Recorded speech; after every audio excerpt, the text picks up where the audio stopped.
If you've seen some of my videos by now, you'll know that I really enjoy investing in dividend-paying ETFs or just ETFs in general. So today I kind of wanted to do a little more laid back, less scripted, sort of deep dive style video and go over how I find and pick some of these ETFs that provide that nice monthly or quarterly income that's essentially passive income. I did have a few of you ask how I do research on these dividend funds, so I thought I'd do a full walkthrough of how I search for and eventually choose these funds to invest in. So jumping into it, you have kind of those four major firms that issue and manage some of the most popular and best performing ETFs.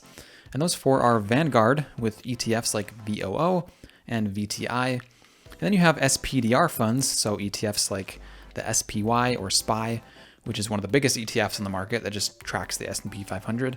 And SPDR also has those sector select ETFs, like XLK, for example, the technology select ETF and so forth. And there's also Schwab ETFs, which are some of my favorites, like SCHD or SPHD, which we'll talk about a little bit later. And then there's a few JP Morgan ETFs that I've mentioned on my channel quite a bit that we'll go over later as well. So let's start with a few Vanguard dividend ETFs. If we do a quick Google search here, let's type in Vanguard dividend ETF. So it comes up with about 3 or 4 different options to choose from if we're just looking at dividend ETFs. So let's start with this first one here. Looks like a dividend appreciation ETF. And this is just an example. This is actually not a fund that I own, but we may as well just use this one as an example since it's the very first one that comes up. So it might be kind of hard to see, but you'll want to find the ticker symbol for this fund. So this one is VIG, as you can see.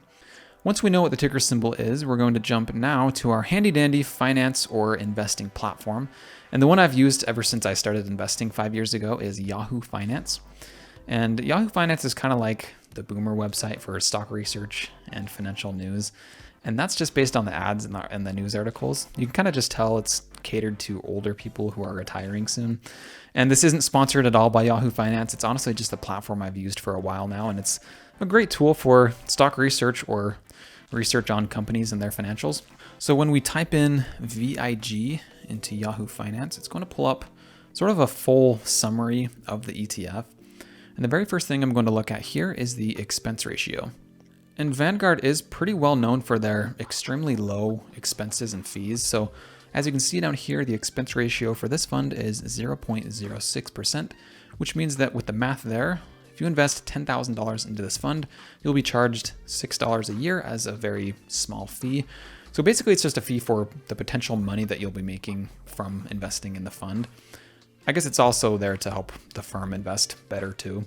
Anyway, once we know what the expense ratio is, the next thing I do is I kind of look at the total share price, which is up here in the corner.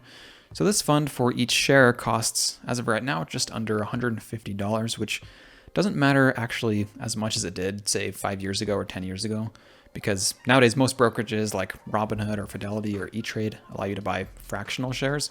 So even if the price up here is a little bit higher, you could, if you wanted to, purchase just half a share and only spend $75, but still get that very small dividend payment, which is perfect if you're just getting started with investing and don't want to invest too much of your capital quite yet. And then after looking at the share price, I'll now start to look over the dividend yield, which you can find right here. So because this specific fund is a dividend appreciation fund, the dividend yield is going to be a lot less than other dividend funds, but looking at the little chart here, if you hit the 5-year return, you can see that the value of this fund still grows at a very consistent and significant rate. And the dividend yield for this ETF is 1.96, so just under 2%, which means that the dividend return or payments are about 2% of this price here on an annual basis. So for example, if you were to buy 1 share of the fund at the beginning of the year, you'd get paid out a total of about $3 in dividends by the end of that year, which isn't a crazy amount, but it's still something for only owning 1 share, and that's only with a 2% yield and not including the capital gains you might get or you might have earned for that year as well. So after looking at the price and the expense ratio and the dividend yield, let's now look at the frequency of dividends, or how often you'll be getting those dividend payments if you were to own the fund. If we head over to the historical data here and update the filters a little bit to dividends only and hit apply, we can see here that there were only 4 dividends paid in the year of 2022, which means that this is a quarterly dividend paying ETF, which also means that you'd have to wait a little bit longer to get those dividend paychecks. And the last few things I look at is both the chart to kind of determine the volatility and then also the past performance. So jumping into the chart, if we go to its total return, we'll hit max here at the bottom. We can see that for the most part, with the exception of a few years, every so often the return on this ETF is mostly positive year over year. And if we zoom in to the more short term, we can see that the volatility is pretty low with a few small swings here and there. And every time it has dipped, we can see it's dipped a few times, it tends to recover. So the volatility seems to be very low, which is a good thing. And then looking at the past performance, we're going to click on performance here. And kind of like we saw with the chart, there are a few years that didn't do too well. And then there are other years that it performed extremely well. And I know that some of you who are a little more seasoned in the investing world will say that, past performance does not equal future results or future performance. But if we're looking at a Vanguard ETF that just tracks the S&P 500 and also pays a dividend, it's pretty safe to say that over a 10-year period or even a 5-year period that it will have a positive return in the end. So now that we've gone over the whole process of how I review each ETF, let's go over a few ETFs that I really enjoy investing in and I think are perfect for monthly passive income. So this one is always kind of the go-to. It's always the first one that comes to mind when I think of monthly dividend ETFs. And I actually lied earlier. This is not a Schwab ETF. It's an Invesco ETF. And Invesco is another huge investment firm, mostly known for its QQQ ETF, which is a NASDAQ ETF. Anyway, back to SPHD, kind of going through those, steps again. The expense ratio for this fund is 0.30%, which is obviously a little bit higher than a typical Vanguard fund, but still a very small fee. And if we look at the share price here, it's around $40. But if we look at the chart for about 5 to 6 years, it's kind of stayed around that $40 range. But what I really like about this ETF specifically is it's paying a pretty decent dividend, around 4% annually. And those dividends are paid out every single month.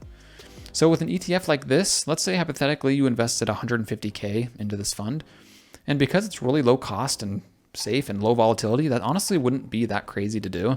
And every single month you'd be getting paid a little over $500 just in dividends or pure passive income. And that $500 a month is not including the compound interest effect, right? So as you're reinvesting those dividends and adding your own money back into the fund, that $500 a month will gradually and continually keep growing and growing. So this is definitely an ETF that is perfect for that passive income or cash flow for your portfolio. This last one I wanted to mention is one that I do talk about quite a bit on my channel. In fact, it's probably the ETF that I talk about the most. So I thought, why not mention it again? So it's JEPI, which is a JP Morgan ETF that pays out dividends every month and pays a really high dividend yield of around 11 to 12% every year. And unfortunately, I'm going to pull the typical YouTuber card here. And instead of taking a few minutes and talking about JEPI, I'm just going to recommend those videos that you can find on my channel, and I'll put a link to one of them at the top of the screen here. I really do hope this was helpful. If you guys have any questions or even recommendations, let me know in the comments below. And as always, feel free to leave a like on the video, and I will see you next time.